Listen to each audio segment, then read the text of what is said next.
자신의 실력을 제대로 발휘하지 못하고 저조한 상태가 길게 지속되는 상태, 슬럼프. 슬럼프는 누구에게나 찾아온다. 특히 수험생에게 슬럼프는 성적 하락은 물론 자신감과 의욕마저 앗아가는 무서운 결과를 가져오기도 한다. 민정이도 예외는 아니었다.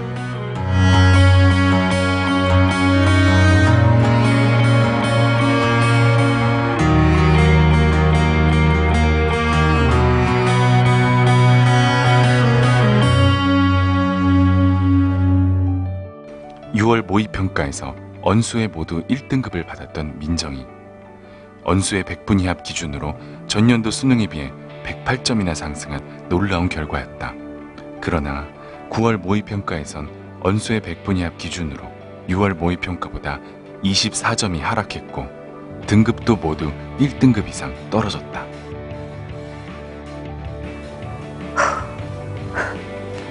그냥 진짜 한숨만 나오더라고요. 어떻게 보면 그렇게 유평을 잘 치고 나서 제 심적인 압박감 때문에 슬럼프가 왔던 것 같아요. 6평 전까지는 그냥 자신감이 차 있었거든요. 제 기준에서 잘 보고 나니까 괜히 옆에 애들 의식하게 되고 괜히 경쟁의식 붙고 이렇게 되더라고요.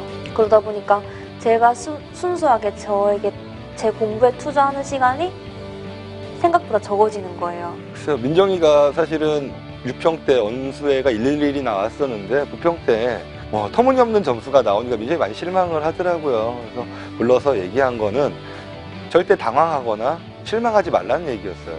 6평 때 111이 나왔으니까 9평 때도 꼭 111을 찍어야지 내 수능 성적이 보정된다, 이런 강박관념이 있는 거예요. 그러다 보니까 그냥 막무가내로 문제를 풀었어요. 6평 때는 되게 전략적으로 모르면 넘어갔다가 다른 문제부터 풀고 이렇게 해야 되는 거였는데 9평 때는 이거 못 풀면 100점이 아닌데, 이거 못 풀면 1등급을 맞을 수 없어, 이런 압박감이 있는 거예요. 그러다 보니까 한 문제 가지고 되게 시간 지체를 많이 했었어요.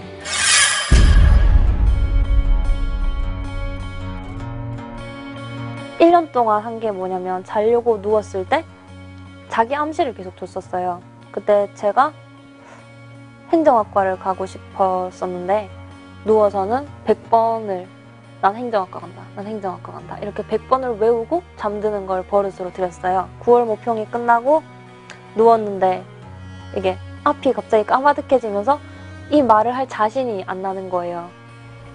그 말이 입에서 안 나왔었어? 안 나오더라고요. 그게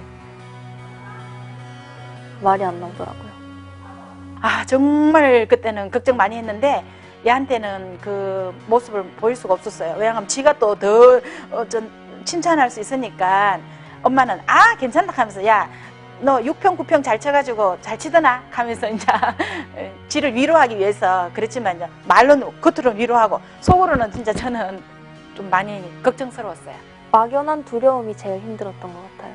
생각해보면 이 두려움을 떨쳐낼 수 있는 방법은 결국 대학을 가는 일뿐이잖아요. 근데 그 대학을 가려면 결국은 공부를 해야 돼요. 그렇게 논리적이고 이성적으로 생각해보니까 결국 방법은 공부밖에 없더라고요. 방법은 공부밖에 없다고 마음을 다잡은 민정이는 9월 모의평가의 안타까운 결과를 수능에서 만회하기 위해 다시 공부에 몰입했다.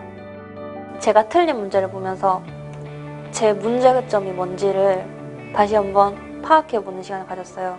지금까지 제가 틀린 게 뭔지, 왜 틀렸는지 모의고사만 보는 게 아니라 이제 제가 지금까지 봐왔던 모든 교재들 첫 페이지부터 꼼꼼히 다시 보기 시작했어요. 그렇게 한 달을 분석하고 나서는 진짜 저만의 약점 엑기스들을 뽑아내는 거예요. 더는 혼자 못 풀겠는 문제를 다 오려서 혹은 적어서 따로 저만의 공책을 만들기 시작했어요. 제 약점밖에 안 들어있으니까 저한테는 정말 어려운 공책이 된 거예요. 그걸 보면서 희망도 얻었던 것 같아요. 이것만 이제 다 외우면 된다. 이것만 다 외우자.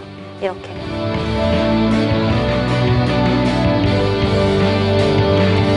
정말 그 두려움이란 게 동전의 양면처럼 저한테 되게 압박감이 되기도 했는데 그 두려움 때문에 더 공부를 열심히 하게 된 것도 같아요. 근데 그 외에도 여기서는 가족들을 맨날 못 보잖아요. 그러니까 인터넷으로 편지를 쓸 수가 있어요, 가족들이. 어떨 때는 시도 적어보내고 어떨 때는 뭐 어디서 이렇게 용기를 북돋아주는 그런 것도 보내고 편지를 읽으면 엄마 얼굴 보는 것처럼 느끼지 않을까 싶어서 좀 많이 보내줬어요.